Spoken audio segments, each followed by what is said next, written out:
All right, we're in James chapter 2, looking at verses 14 through 26. Question 1 reads, based on this passage, why do you think faith without works is dead? And the primary verse here is chapter 2 of James, verse 17. In the same way, faith by itself, if it is not accompanied by action, is dead. And James here is the primary source of this phrase, but the concept is throughout the Bible that faith, this great element, this great aspect, great characteristic of the gospel, faith can only be visible, only be shown by what is done. Faith isn't alone in this. There are many other principles, many other guiding principles that can only be visible by what we do. Love is an easy example of this. There's no way to see love except by examining a person's actions, examining their words. There's no way to see if a person is at peace other than watching their response, watching what they do, watching what they say. You can't see if a person has anger, actually, is a negative one. Anger is a guiding principle. Anger leads us to do certain things. But all of these things show the point that without works, without external manifestation, there's no way to accurately judge whether or not these things are present. And so this is the reason that faith without works is dead, if it is alone. The next question is, how do our works or actions complete or perfect our faith? And this goes a little beyond into verse 22 here. It says, you see that his faith and his actions were working together, and his faith was made complete by what he did. This is talking about Abraham. From the verse before, it says, was not our ancestor Abraham considered righteous for what he did when he offered his son Isaac on the altar? Well, the principle here is that you may have faith, it is true, but the degree of your faith, how much faith an individual has, again, just like love, just like anger, these things cannot be shown. You can't complete them or perfect them unless there's an opportunity that is able to show the measure of this. So for example, let's look at anger. You say, okay, you're angry at a person. Well, how angry are you?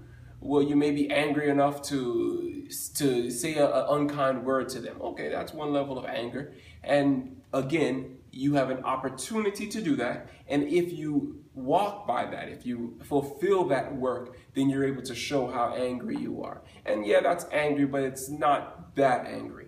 On the other hand, if an opportunity arises for you to cause bodily harm to that individual, when that opportunity comes, if you take the opportunity and cause the bodily harm, that will show that's the degree of anger that you have towards the person.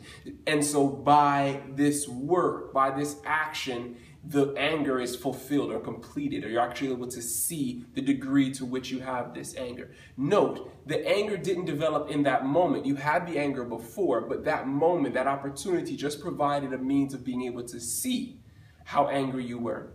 The same can be true of love. I've heard a person mention this idea that, it's only when a spouse has Alzheimer's, or a spouse has some other debilitating disease, or something very catastrophic happens to that spouse. That's when true love is shown. That's when we're able to show if we have that love. Now, again, that love cannot be developed the day they're diagnosed with Alzheimer's.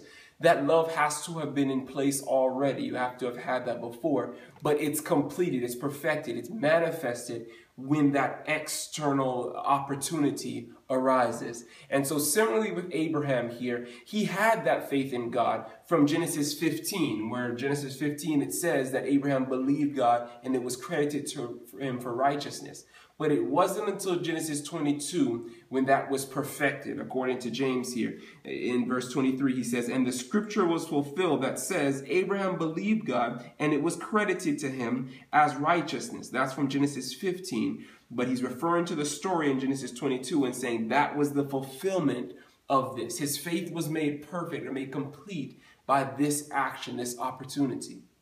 And I would add that it was God who provided this opportunity. God commanded him to do this great act that would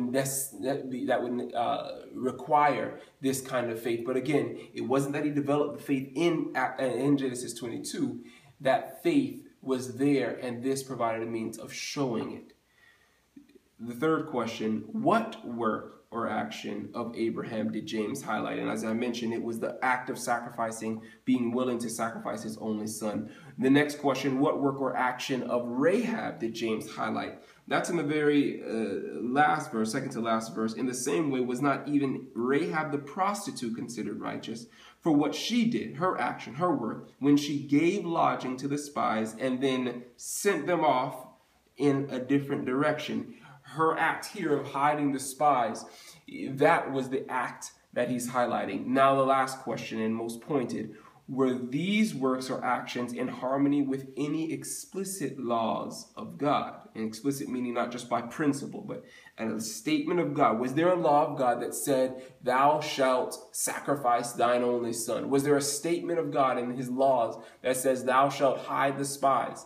No, of course, there are no such laws explicitly there. And even we could go so far as to say that both of these instances seem to contradict laws of God. Abraham killing his son, this woman, she lied about the spies being in her care. These things actually seem to contradict laws of God, and yet these are works of faith.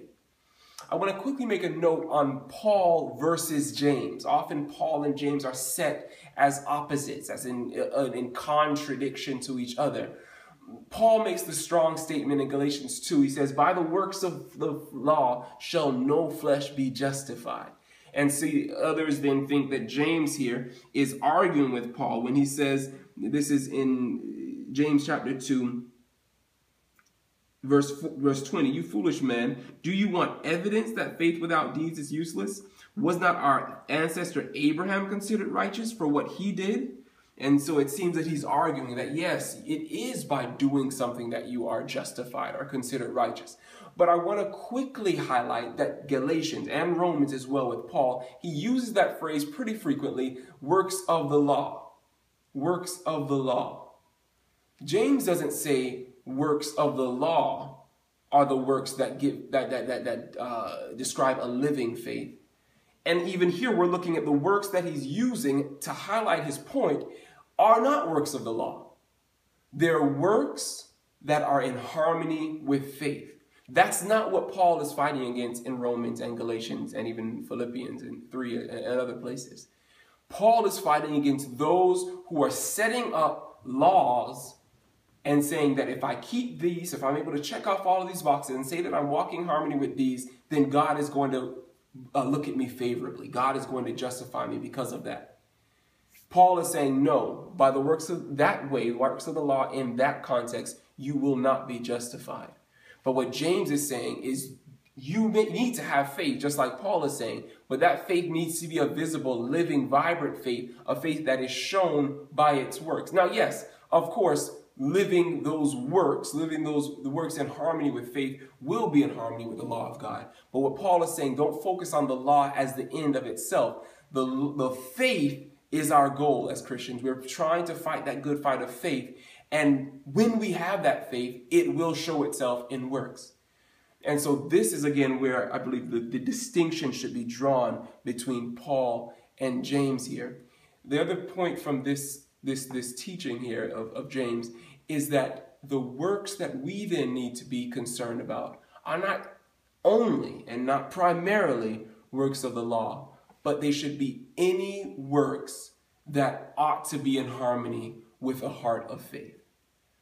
And those works may be strange. They may be different works. Right now, I'm preparing for this major event at work, and it's a lot of work. I have a lot of things I need to be finishing for it.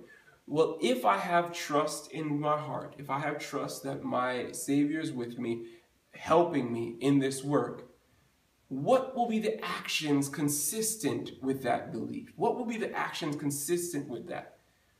Well, that would show itself in not being anxious at work. It would show itself in me not fretting about the fact that I have a lot to do, not fretting about the deadline drawing nearer and nearer. Now, the fretting, the anxiety, those things may not be explicitly laws of God that I'm violating, But if I have that faith in my heart, it would show in those works. And there are a number of other works that would be relevant to a heart of faith on that issue. These are the kinds of works that we need to be taking note of. When Paul says in 2 Corinthians 13, verse 5, that we need to examine ourselves whether we be in the faith, these are the kinds of works that we need to be examining. How is my response? Am I acting in harmony with a faith in my heart? And if we fail the test, if we're not acting in harmony, we go back to Jesus, the author and finisher of our faith, and ask him for help in those areas. But this is the focus of the Christian, not focusing on, am I doing X, am I doing Y, am I doing Z? These things that I think that God is pleased with, these external things. But where is my heart? Do I trust that God is supplying all of my needs, or am I fretfully working to mount up money to provide for my needs? Do I trust that he is able to keep me from falling, and so I'm walking in faith and trusting him to give me victory over sin? Or am I stringently trying to muster up the willpower and trying to restrict myself and not go here, not go there, not do this, not say this, not all of that, because I'm going to walk in righteousness? Or am I trusting? Am I trusting in the promises of God and cooperating with him to live out the truths of the promises, of those promises in my life? But these are the works that are consistent with a living faith. And this is, I believe, the emphasis of James.